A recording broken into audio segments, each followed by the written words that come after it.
Friends, এই পেপের face প্যাকটা use করলে তোমার স্কিন অনেক বেশি গ্লোয়িং এবং দাগমুক্ত হয়ে যাবে এবং সাথে সাথে অনেক বেশি সফট হয়ে যাবে, যা দেখে তুমি নিজেই অবাক হয়ে যাবে। প্রাচীন মিশরের সম্রাজ্ঞীরা সৌন্দর্য চর্চায় নিয়মিত পাকা পেঁপের ব্যবহার করে থাকতেন। পাকা পেঁপের এই ফেস প্যাকটি ব্যবহার করে তোমার স্কিন অনেক বেশি ব্রাইট এবং হেলদি হবে। আর নিত্য নতুন বিউটি টিপস পেতে আমার চ্যানেলটি সাবস্ক্রাইব করে পাশেই থাকো। তাহলে চলো দেরি না করে ভিডিওটা শুরু করা যাক।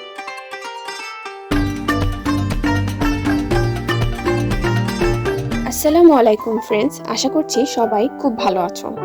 সৌন্দর্য চর্চায় অনেক আগে থেকেই পেঁপের ব্যবহার হয়ে আসছে। সৌন্দর্য চর্চায় পাকা পেঁপের তো কোনো তুলনাই হয় না। পাকা পেঁপেতে ভিটামিন এ এবং কয়েক ধরনের প্রোটিন রয়েছে, যা ত্বকের মৃত কোষগুলো দূর করতে হেল্প করে। নিয়মিত পাকা পেঁপের ব্যবহারে ব্রণের প্রবলেম অনেকটাই কমে যাবে এবং তার সাথে সাথে ব্রণের দাগও কমতে থাকবে। নিয়মিত পাকা পেঁপে ব্যবহারে ত্বকের শুষ্কতা কমে যায় একেবারেই। পাকা পেঁপে স্কিন ব্রাইট করতে অনেক বেশি হেল্প করে। এই ফেস প্যাকটি নিয়মিত ব্যবহারে তোমার স্কিন অনেক বেশি ফর্সা হয়ে উঠবে। এই ফেস প্যাকটি কিভাবে বানাবো সেটা এখন দেখে নিব। প্রথমেই লাগবে একটা পরিষ্কার বাটি, তারপরে 2 চামচ পাকা পেঁপের পেস্ট নিয়ে নিব। তারপর লাগবে চালের গুঁড়ো। আমি এখানে 1 চামচ চালের গুঁড়ো ব্যবহার করছি।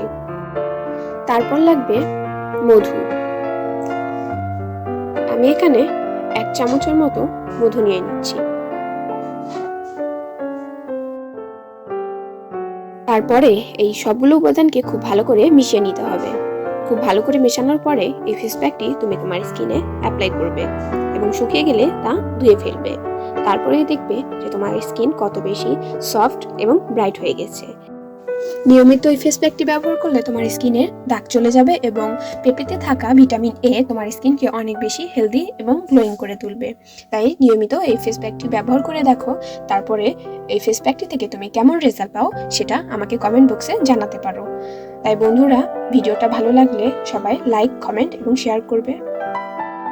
আমি আমার এই চ্যানেলে বিভিন্ন ধরনের ভিডিও টিপস দিয়ে থাকি। তুমি যদি আমার এই ভিডিওগুলো দেখতে ইন্টারেস্টেড হও তাহলে আমার চ্যানেলটি সাবস্ক্রাইব করো এবং পাশে থাকা বেল আইকনটি বাজিয়ে দিও, যাতে করে আমার পরবর্তীতে আপলোড করা ভিডিওগুলো নোটিফিকেশন আকারে তোমার কাছে পৌঁছে যায় এবং আমার ভিডিওগুলো সবার আগে তুমি দেখতে পারো। তাই আজ আর নয়, নতুন একটা ভিডিও নিয়ে খুব তাড়াতাড়ি আবার তোমাদের মাঝে চলে আসবো।